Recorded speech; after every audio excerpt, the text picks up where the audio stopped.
you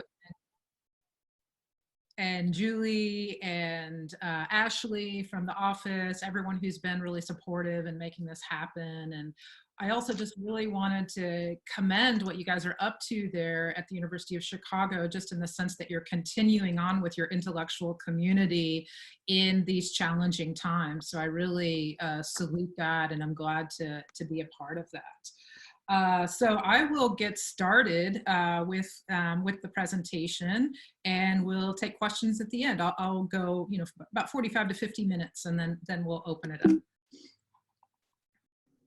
So just to share some pithy quotes to get us started here. So my work focuses on disasters, so I'll be drawing from my scholarship and insights from the study of disasters to apply them to the current context. But even Aristotle, some 2,500 years ago, said all earthquakes and disasters are warning. There's too much corruption in the world. And then the oft-cited Albert Camus, The Plague quotation here, very relevant for our times. He says, at the beginning of a pestilence and when it ends, there's always a propensity for rhetoric. In the first case, that is at the beginning, habits have not yet been lost. And in the second, they're returning.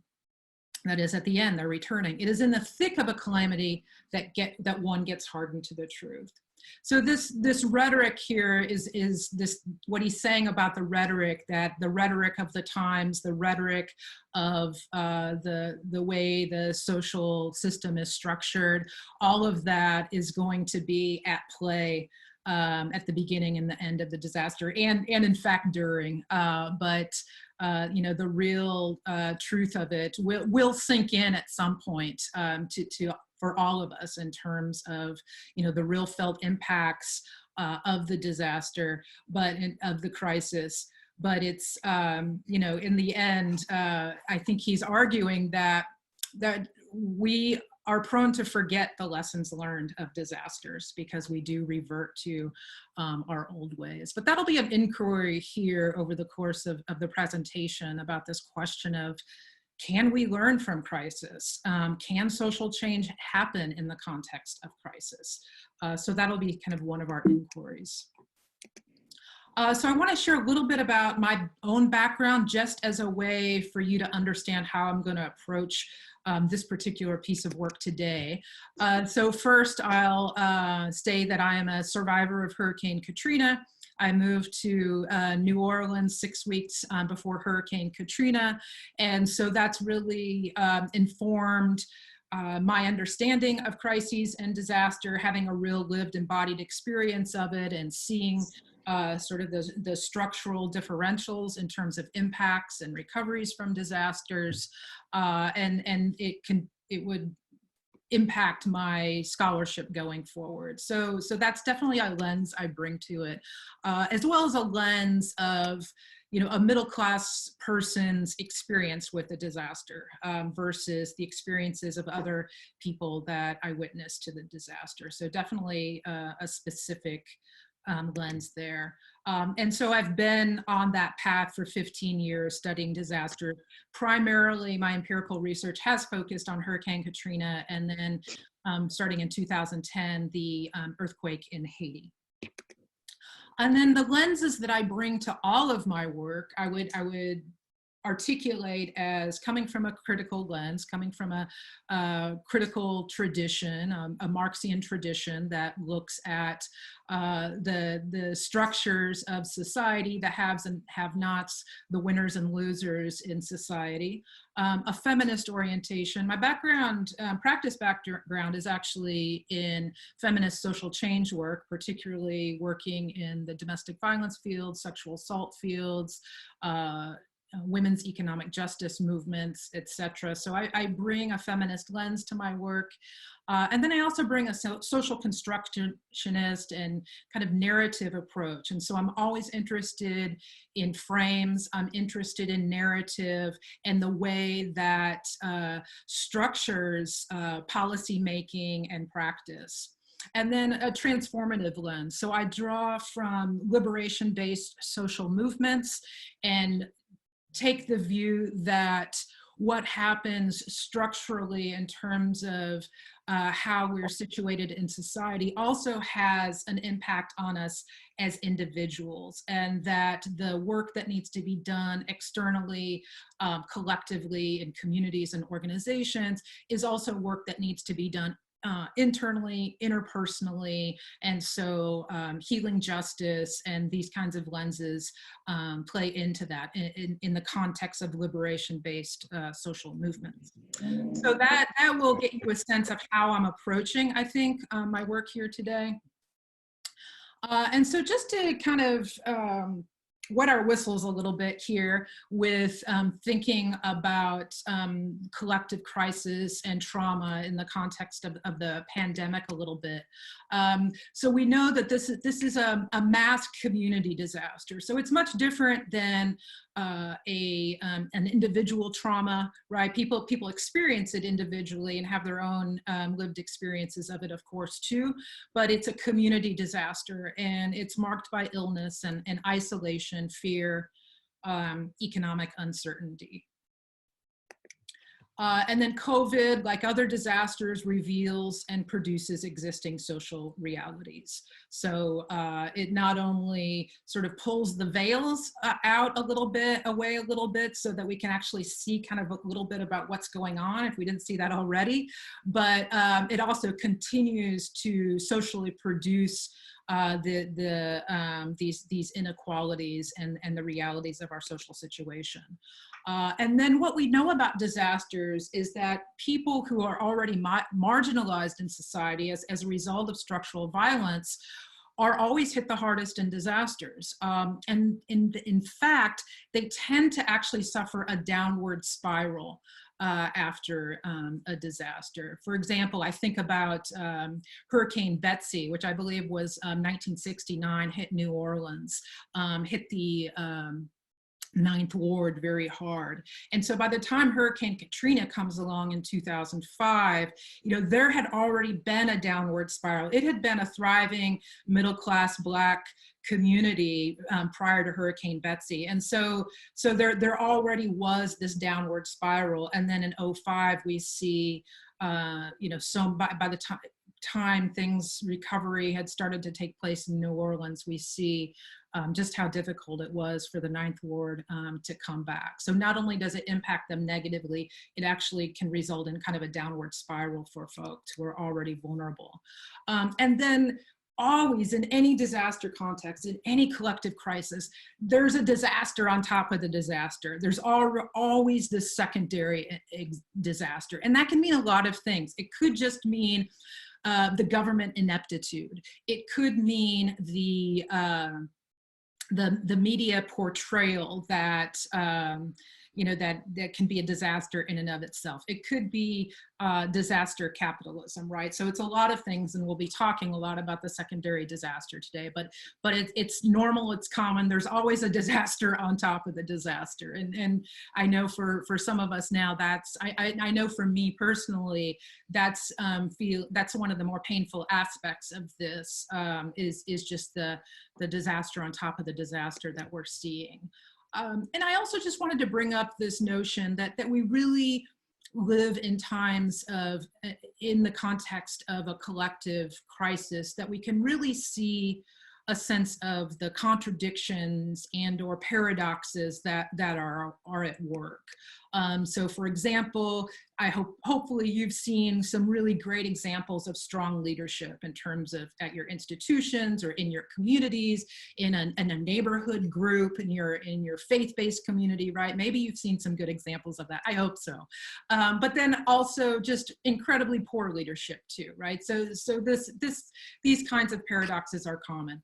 We can see so much support, mutual aid, people on the front lines, right? Healthcare workers on the front lines, and then of course we see just a complete dearth of support as well in terms of the resources needed, etc. We see this sense of solidarity with the most marginalized, people who are most vulnerable, and a sense of shared fate and that acted out in action. And on the one hand, and yet we see people really leveraging that, people really taking advantage of that, and the sort of existing neoliberal system actually supporting that through disaster capitalism. We see, you know, for some people, there's so much extreme stress and suffering right now. And then for others, you know, people talk about this being a great pause, and there's like incredible opportunities for regeneration, because there's a sense of, you know, maybe slowing down of the economy and slowing down our rhythms. I know for me, you know, I can experience all of these in a given day.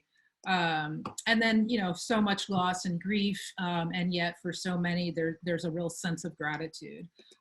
And then a sense of isolation that many people are feeling right now, and yet a real felt sense at the same time of our interconnectedness in terms of how we're all being affected by this. So just to like, you know, point to the fabric of our realities right now, and just, you know, how complex this felt sense of living through this time can feel. And so, as I mentioned, my work has focused on, you know, primarily natural disasters, and so I'm not a public health specialist or specialize in pandemics per se. But I did want to bring up the AIDS crisis, because there has been some interesting analysis between the two pandemics. And so just to say a few things about the similarities. So certainly, you know, we see levels of fear, levels of, you know, blaming people for the disaster or for the pandemic, blaming people, you know, who are maybe carriers or whatever that might be. Certainly grief, certainly anger at, you know, the reality of it, the lack of effective responses. In both cases, we see how the pandemic exacerbates inequalities. We see a lack of healthcare infrastructure. And I'm kind of pointing to mostly, you know, the AIDS crisis as it's played out in the US. You know, there'd be more to say in terms of the global context, but certainly the role of community care and mutual aid in the AIDS pandemic was a big part of that. And certainly it's a big part of COVID. And then this idea that there's, you know, that there's rumor, misinformation, parascientific folklore, right? There are all sorts of crazy ways people thought you could get AIDS when it was first happening, belief that it wasn't really a real thing. And so that is something that we're seeing now with COVID. And one of the more concerning things in my mind in terms of some of the COVID conspiracy rhetoric that's out there that seems incredibly dangerous. So again, these things aren't new. And then just a few dissimilarities. Certainly, you know, COVID can strike anybody. HIV/AIDS was really considered to focus on specific populations. The stigma with AIDS is certainly much different than we're talking about with COVID, at least at this point. Really, there wasn't immediate and, you know, relatively immediate attention in terms of the AIDS crisis. In fact, there was significant silence on it. So that's a huge difference. You know, and no kind of early billion-dollar investments were there in the AIDS crisis. So just a few similarities and differences. And you know, for me, it's very grounding to understand that we're not in new territory here in a lot of ways. And of course, in some ways we are too, but it really helps to have a historical lens. And so in that regard, we can ask the question, you know, really taking a longer view of history is like, what kinds of crises did ancestors face? What were they facing? And to know that our ancestors have faced incredible crises that they've you know, addressed together. And so the first thing for me that comes up is to think about the 10 plagues of Egypt, right? Blood, frogs, gnats, flies, livestock, boils, hails, locusts, darkness, taking your firstborn child, right?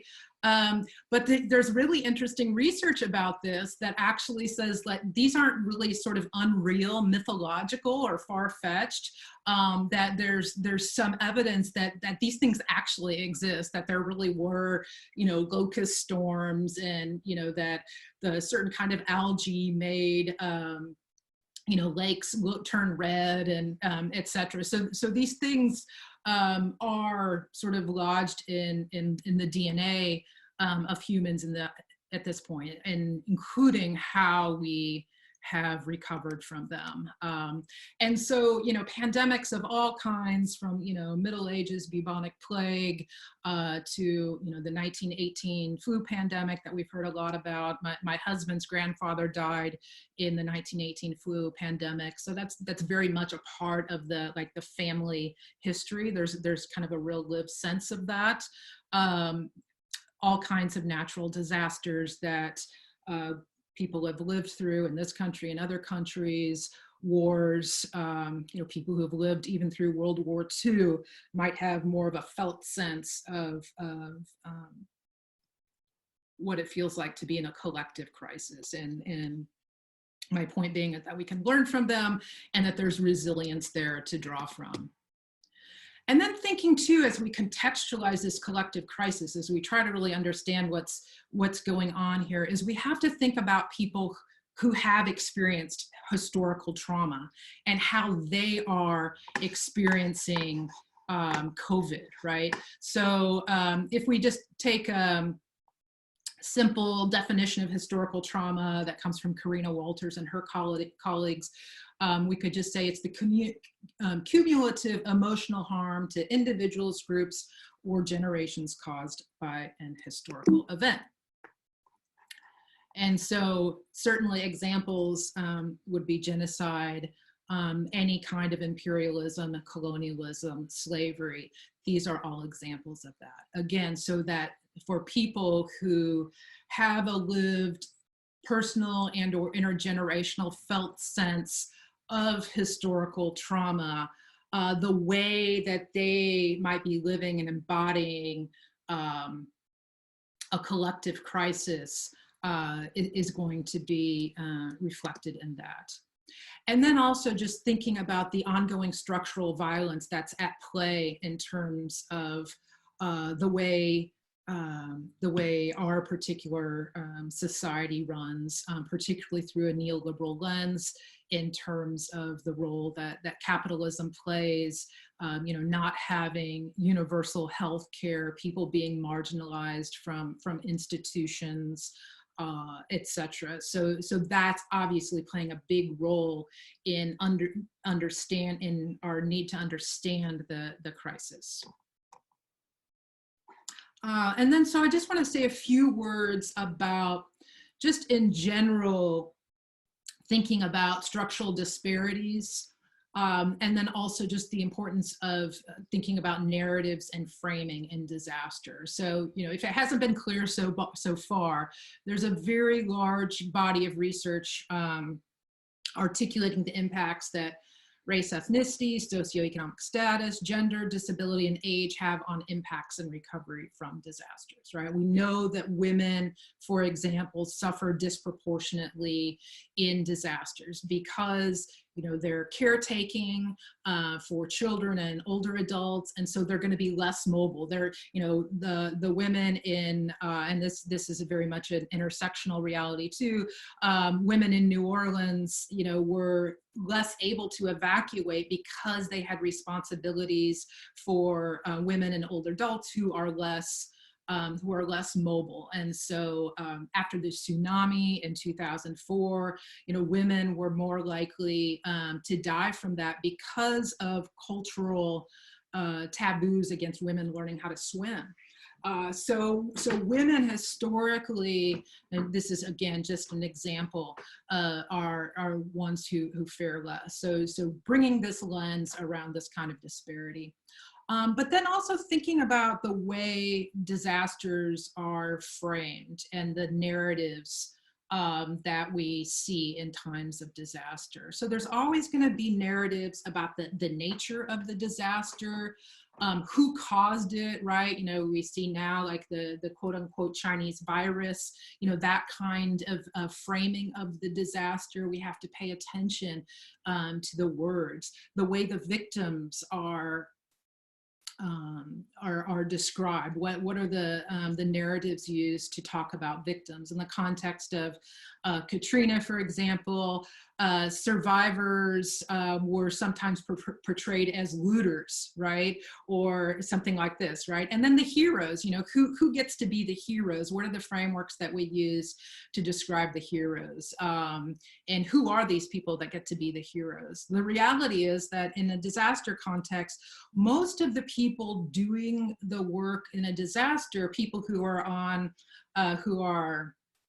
maybe pulling neighbors out of the rubble, or people who are sharing resources as you ride out the storm together. These are just neighbors helping neighbors. So most of the work that happens in a disaster is really mutual aid. But of course, who become the heroes? You know, it becomes you know, the guys in uniforms and big guns, or it becomes the you know, the policymakers, etc., people in front of the cameras. So paying attention to that, and it continues all through a recovery process. And then other researchers have noted the ways that disaster media coverage just essentially serves to mask inequalities. So there's a lot of like social deconstruction of narrative that's really essential to understanding what's transpiring. So, and we'll do some of that here as we continue to go forward. And so disaster capitalism, hopefully most folks are familiar with this term at this point, but I'll hit the highlights of it so that we can really draw from it here as we look to some other disasters and look at how it might be playing out in COVID. So popularized by Naomi Klein and the shock doctrine. Basically, it's the idea that catastrophic events create opportunities for political and economic elites to capitalize on them.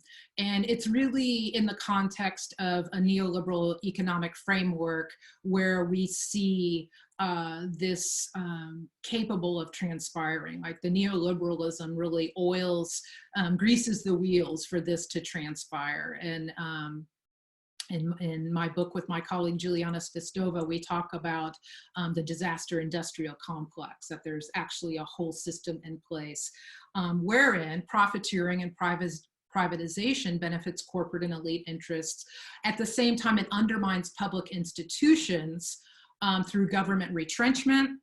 So we see it, the disaster used as an opportunity to retrench social welfare supports, which and other kinds of government supports, which reflects the neoliberal order, or actually excessive intervention through engineering of public policy to favor elite interests. So I think that's another angle that we see.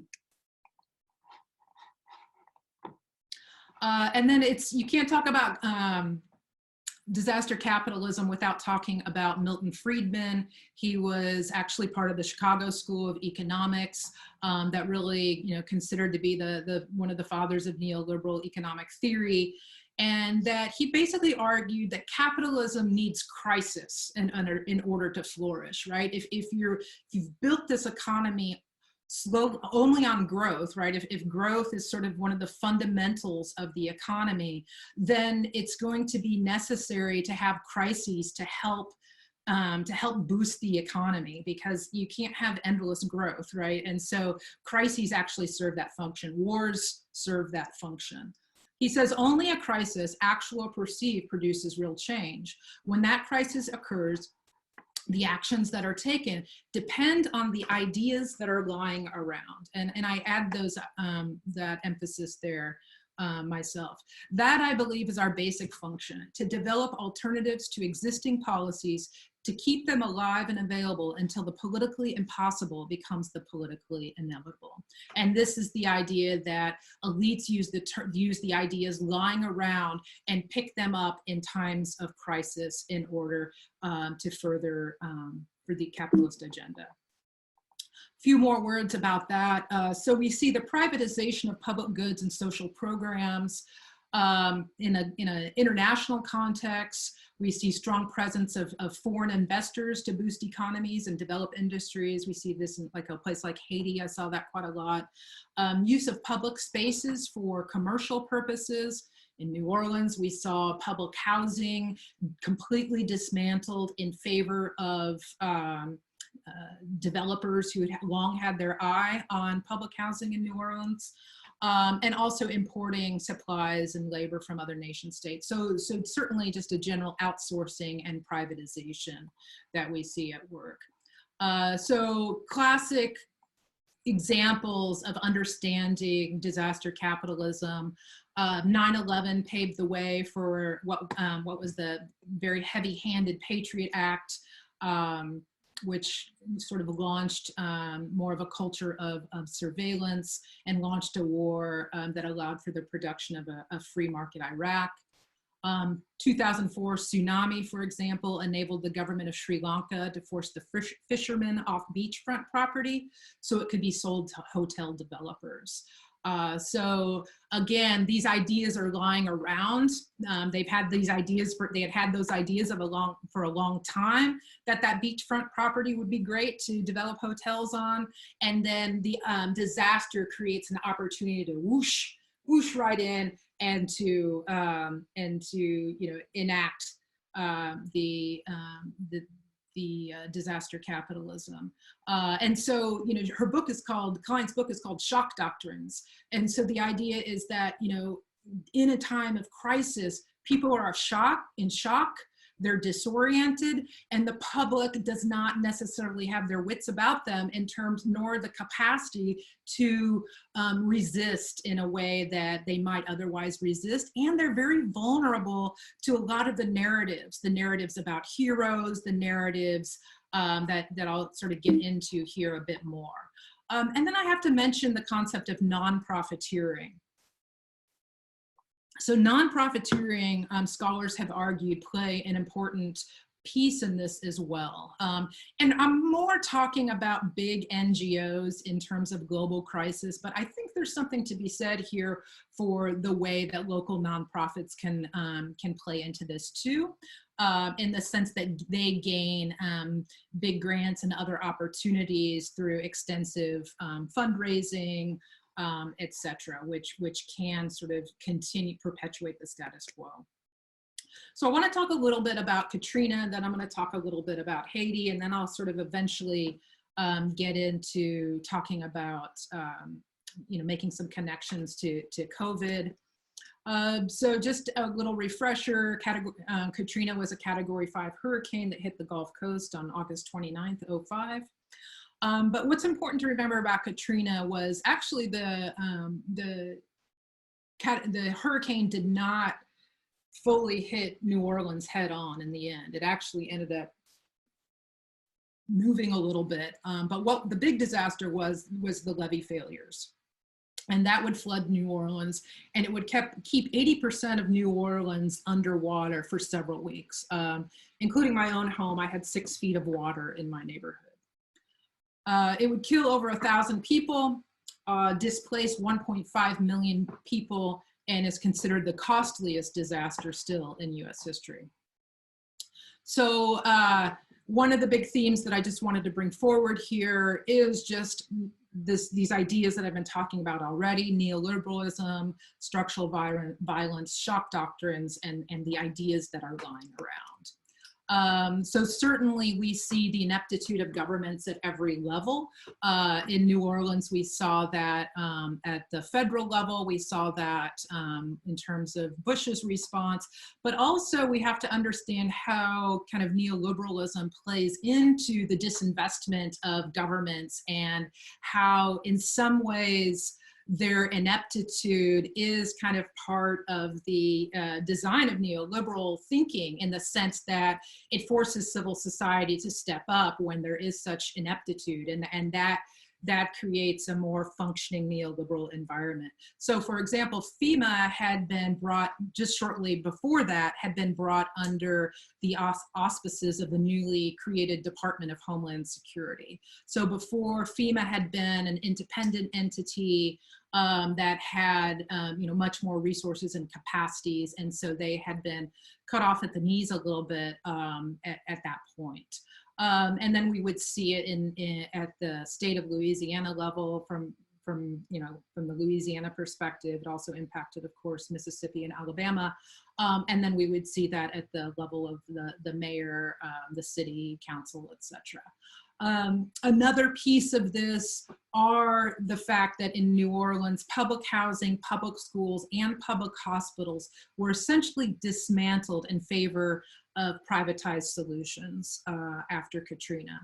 And recovery programs were privatized as well. For example, the Road Home program was contracted out to a provider who provided funds for people to help people rebuild their homes, and that whole process is kind of a disaster in itself. But as I mentioned, the public housing piece, 4,500 public housing units were in New Orleans before Katrina, and they were completely destroyed. Developers had their eye on that real estate for a very long time. And it was an opportunity to, as I think one senator said, to clean up public housing, using kind of this deconcentration of poverty narrative. Those kinds of narratives were used. And I'm going to talk about the public schools here a little bit more, but back to this question of narrative, so this very last point down here, I said, that it was time to clean up public housing anyway. These schools were already failing. So that kind of language tends to make them more amenable to the public and makes the public think, oh yeah, okay, yeah, you're right. They were, it was a bad situation anyway. And this is really such a great opportunity, right? And there's a lot of narrative about innovation, etc. So that's an important piece. And then this whole idea of a blank slate, a new New Orleans. I think Pol Pot called it year zero. Like, it's this idea that, there is no history, and we have this opportunity for this blank slate to do something new. But, we have to question, who gets hurt in this, who gets displaced, who gets marginalized, and whose vision of the future goes forward in those kind of situations. And then disaster capitalism as contracts, partnerships, and innovation.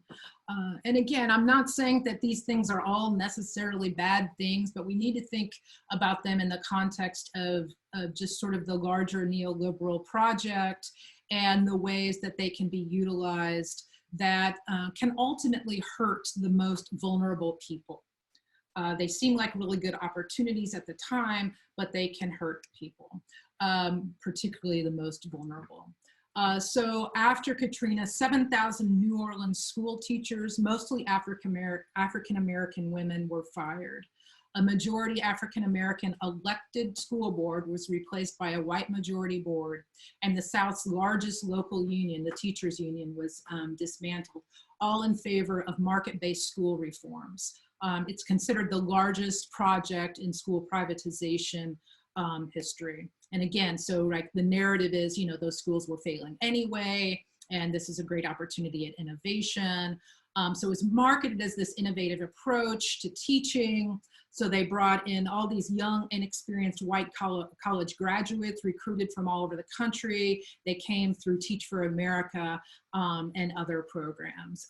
You can just imagine how that was, not so successful when, we're talking about a primarily African-American student population here who were being taught by people who lived in their community, who understood them, who knew their parents, right? And so this experiment, as you can imagine, is pretty questionable. Now, Tulane University, that was my university at the time, they became a major player and beneficiary They created research partnerships, institutes, focusing on this grand experiment. And so it's important to keep in mind that there's all these, opportunities for partnerships, for contracts, for new research, etc. And it can create incredible opportunity, but then we have to ask, at whose expense? So those are just a few words to just sort of get our minds thinking in terms of the Katrina context and what might be relevant as we go forward to talk about COVID. But then let me say a few words about my work in Haiti as a way to help our thinking a little bit. Again, thinking structurally, thinking historically can be really helpful when we talk about disasters. So this book was written by my former PhD student and I. She did her, I had a National Science Foundation grant at the time, and she was working for me, and she started to craft her own dissertation research out of it. And a couple years later, it resulted in this book. The image is a graffiti art by a local artist who we commissioned and paid to borrow this image. So you can see a kid in the rubble, with chains. But the Haiti earthquake, just to remind you, hit on January 12th, 2010. The death toll, nobody really knows, but anywhere from 100,000 to 300,000. Some say maybe 60,000, some say more than 300,000. And it resulted in 1.5 million people being in IDP camps. And so understanding the history of Haiti, understanding the progression of vulnerability can be very helpful in really thinking about how this disaster came to be. And so I want to share with you this image that my colleague and I put together as a way for us to sharpen our thinking about how vulnerability in the context of a crisis or disaster progresses over time. So first of all, I'll bring your awareness to the far right column where it says hazard. And this is kind of like disaster research 101. So the disaster is actually different from the actual event. The actual event is, in this case with Haiti, was the earthquake. But the disaster is actually the impact that it really has, right? So, perhaps, if there had been more structures in place that would have protected people better, better building codes, less population density, less poverty, more supports in place, right? Then the disaster wouldn't have had as big of an impact, right? So the disaster is a result of, not only the hazard itself, but then all of these other causes, and we'll talk about those. But I already kind of talked a little bit about what, some of the factors went into the disaster. And then also there's, these sources of resilience as well, whether it's social movements, mutual aid, psychosocial factors, certainly humanitarian aid, et cetera, plays a role. But I want to go back to look at this progression of vulnerability over time as we move from left to right. And so again, when we talk about, the disaster scholarship and the disaster media framing often talks about disasters as kind of ahistorical events or happening at one point, kind of a cross section at one point in time. But the reality is they're always historical. And so we can think of my vision, if I kind of had it together a bit more, would be to do this kind of mapping exercise with COVID, right? To actually plug in some of these pieces with COVID to try to talk about what are the root causes, what are the dynamic pressures. But in the case of Haiti, certainly the legacy of colonialism and enslavement. Of course, you get the revolution, the Haitian Revolution there, which is pretty much unprecedented on the planet. But yet, after they got free from France in 1804, they proceeded to still have to pay a debt to France, which seems ridiculous, and it is. And they were, paying debt to France up and even into the early 20th century. And so when you start off already in debt, that kind of did not give them a good start, Haiti as an independent republic. And then they were actually marginalized from the global arena in terms of the ways in which particularly other people in the Americas, including the US, wanted to make a example out of them, in the sense like, well, this is what happens when you break free from your colonialist oppressors. We'll exclude you from the global economy. So they were systematically excluded from the global economy. There's a series of foreign occupations in Haiti. The US Marines occupied Haiti for 20 years in the early 20th century.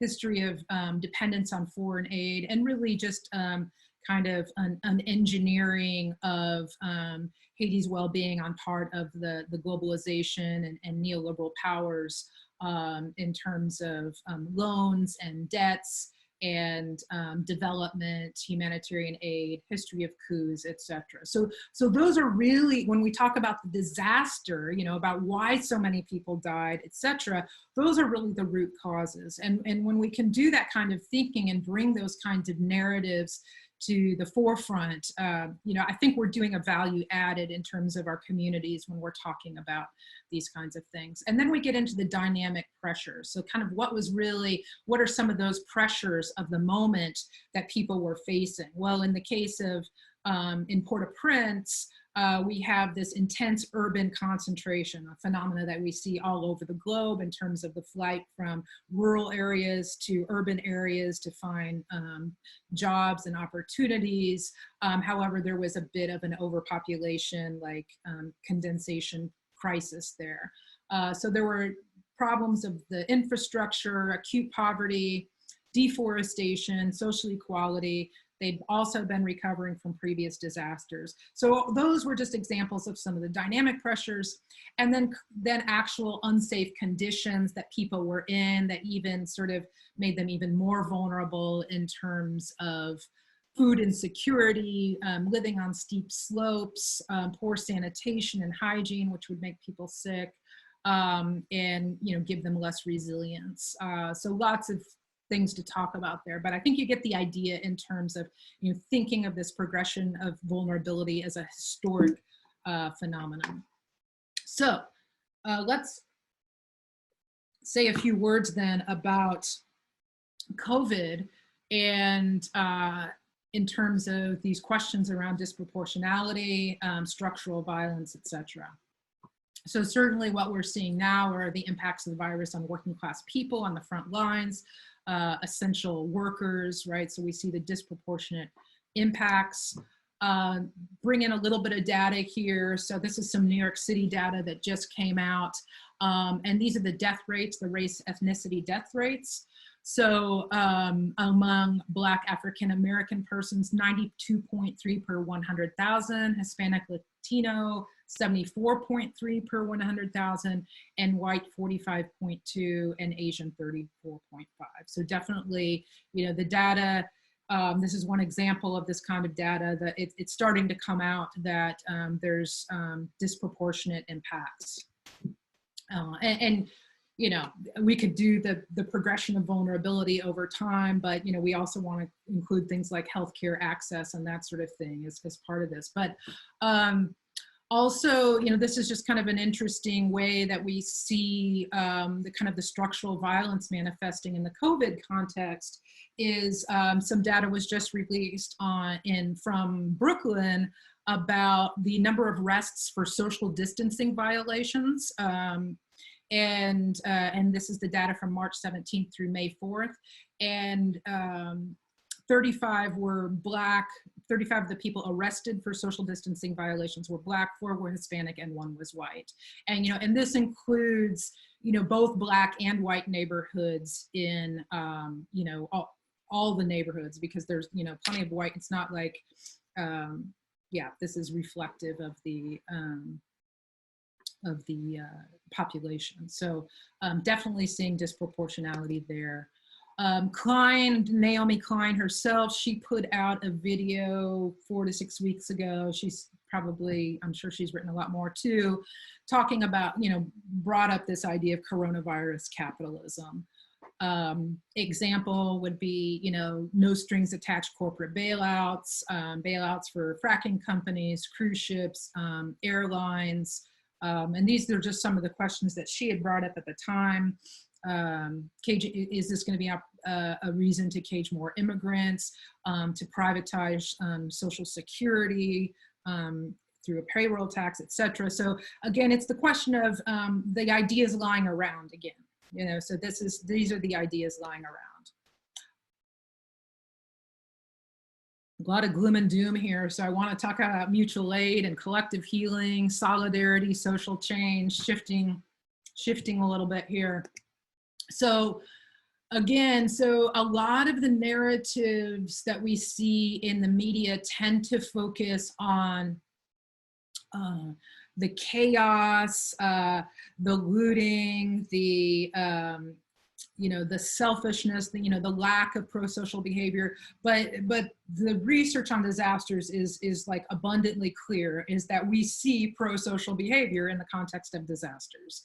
And we see solidarity, we see mutual aid. Rebecca Solnit wrote a famous book called A Paradise Built in Hell.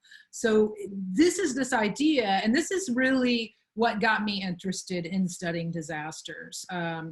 Was one of the things that got me interested in it, was this idea that the space of a disaster where, things are paused and things are in a completely different way. You're in this crisis, this kind of liminal space is actually fertile ground for transformative change. That there's this liminality in the sense that the existing structures potentially loosen up a bit.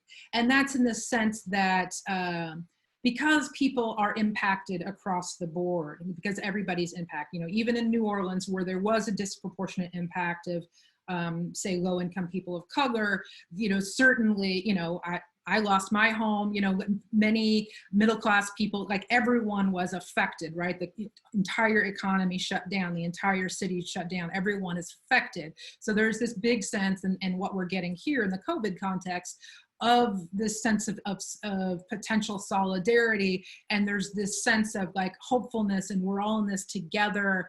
And what if, what if we really saw this as an opportunity here?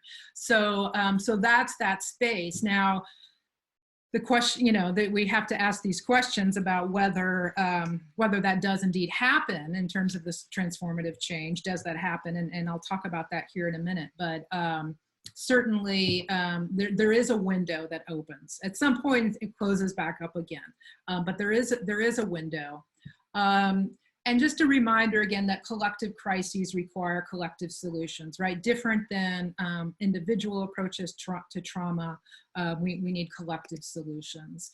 And so in terms of looking at the literature on social movements and collective healing after disasters, we know that collective healing actually happens through culture, through music, through arts. In New Orleans, we saw these racial reconciliation progresses and many innovations in agriculture and the arts. So this is an important part of the healing. An example from after the Holocaust, and this comes from Jack Saul, who is he really focuses on trauma, post-disaster trauma, talking about after the Holocaust and how survivors created communal activities to rebuild their lives. He said they formed peer support networks, established rituals of mourning, and started archives to document their experiences. In some cases, they took their children back to the cities and towns they grew up in to place their stories of suffering within the context of the history of the Jewish people. When groups develop strategies like these for communal resilience, it enhances the coping capacity of all the members. So just again, emphasizing how important community healing is from these crises. So this question around social movements and social change then. So we know that social movements do tend to be robust during and after disasters, really by necessity. Many of these movements have seeds from pre-disaster movements, for example. For example, we see right now there's a movement, say, for example, focusing on closing prisons, right? And that's coming out of the movement and the prison industrial complex, right? That's coming from those movements. We see other movements that kind of emerge that are very crisis specific, but we know that social movements by necessity come out, in addition to kind of the mutual aid that I'm talking about, and there's a lot of blurring always.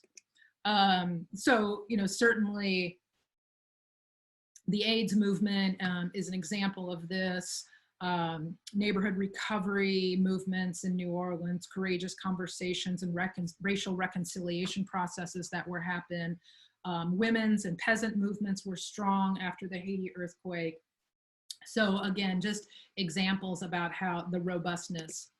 But sort of bringing my lens as someone who studies community organizing and social movements, the success of any social movement is always going to depend on sort of multiple factors. And one, there's always an X factor that's just kind of dumb luck. I'm pretty sure that's sort of, or just a little mysterious. I don't know that we really quite even understand how social change works. But these 3 points here are some of the variables that we know are of interest to us. So certainly the capacities and resources of movement actors and social movement organizations. You can't solely focus on that, but that's an important piece of it. But now you take this information in the context of a disaster, and we realize that certainly some of the movement actors are impacted by the disaster, right? So in the context of Katrina, many of the community organizers of the city, they lost their home or they lost their jobs, right? So, we see that now. If you've been impacted by the virus in whatever way, whether it's through working on the front lines or getting sick or taking care of loved ones, right, that's going to impact the capacities of an organization. And certainly being in isolation is a big factor in terms of our ability to be effective in social movement organizations. And then the narrative frames. How successful do social movements use narrative frames? And so the idea of, we in social movement scholarship and organizing, we talk about breaking the frame, this idea that we look at the traditional ways that words are used that perpetuate the status quo, and we disrupt that a little bit and create something new that captures people's attention. And frames serve multiple purposes. Sometimes the purpose is just to capture the attention of people within the movement. Sometimes the purpose of a frame is to capture the attention of the general public or of elite decision makers, etc. After Katrina, I remember seeing bumper stickers and signs around that said, "Make levees, not war," with a nod to the fact that in kind of the neoliberal climate where disinvesting in public infrastructure was becoming more of the norm, that the emphasis was no, let's playing on make love not war. There's a way to reframe it. So using effective narrative frames, and then finally is the political opportunity structures. So a political opportunity structure is just the window that opens in the moment that makes elites and the public more amenable to the kinds of changes that people are proposing. And so a disaster is a classic example of a political opportunity structure in some ways, right? It's in the sense that if that window opens and, this is the perfect opportunity, right? So, Medicare for all would be an example of like, we're seeing this disaster with healthcare, and that maybe, this is the real political opportunity structure that we needed, was this kind of medical crisis to open that up.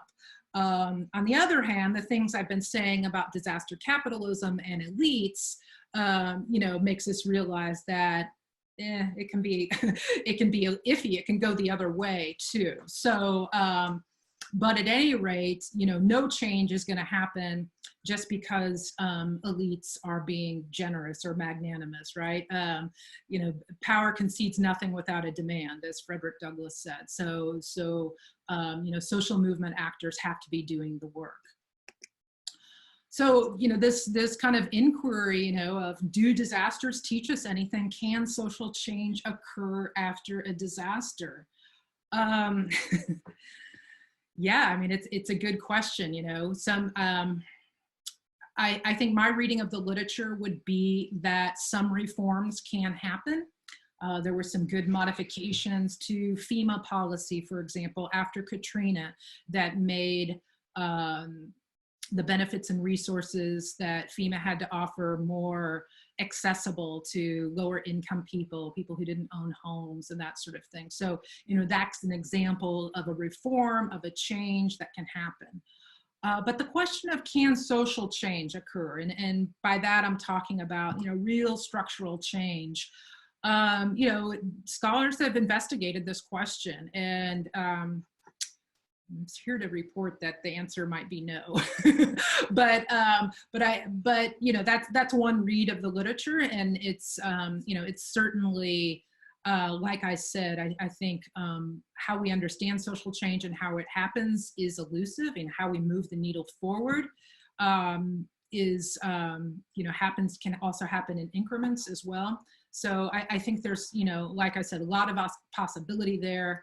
So I want to talk just briefly, as I begin to move towards closing up here, about like COVID movements that are currently afoot. I've made a couple of references to them, but certainly overall kind of the mutual aid movements that are happening, rent cancellation movements and strikes that are emerging at this moment,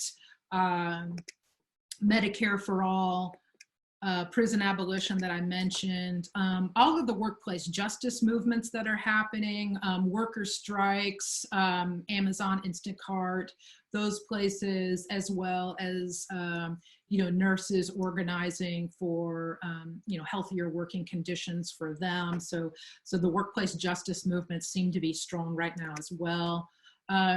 In general, healing justice and transformative justice is actually strong right now. What I'm seeing social movement actors doing, for example, I follow and have some just very minor involvement in the Poor People's Campaign, New York State Poor People's Campaign.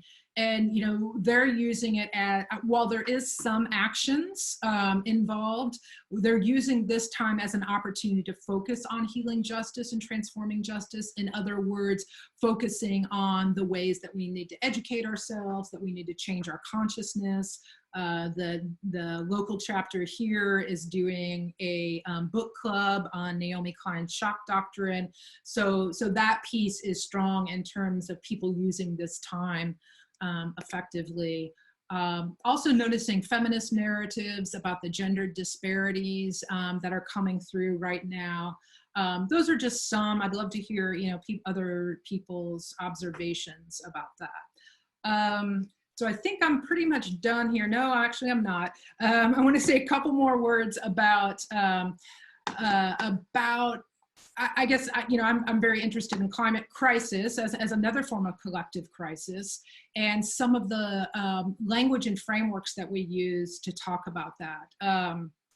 But maybe I'll just actually skip this, and I'm actually going to go focus on this final slide, and I'm happy to share slides with folks as well, if that would be helpful. I've been really taken with the work of Jem Bendell, who is a British scientist who is talking about a way to respond to climate crisis. And I'm just finding this really helpful right now. And I think it's applicable to how we might think of COVID. And so he proposes something he calls deep adaptation. And it has three processes. First, and these are both individual inquiries and collective inquiries. So I'm leaving us with inquiries. So the resilience piece asks us to think about what we really want to keep, like what we really want to keep about the way we're doing things personally and collectively. What do we want to keep as a society? What's working well? One thing for me lately, it's been like, yeah, technology. I would like to keep technology. I think that's actually been really helpful here, and that might be a good thing. Relinquishment asks us what we need to let go of in order to not make matters worse. So this piece of relinquishment, what do we need to let go of as a society in terms of not making the situation worse? And then finally, restoration asks us to rediscover the attitudes and approaches to life that we want to bring back. So what are some things that our ancestors might have known that we've forgotten? What are some ways and approaches that we can bring back to how we do things? So I just end with those as inquiries for us as a way to think about a transformative way forward, that it does get to this kind of more of a collective inquiry into our narratives and patternings. And then I'll close with this quote from Adrienne Maree Brown from Pleasure Activism. She says, "I believe that all organizing is science fiction, that we are shaping the future we long for and have not yet experienced." So that's my offering in terms of hope for the future and the need for contemplation and revisioning as part of this process that we're all in. So thanks so much, and I look forward now to engaging with you all. So thank you.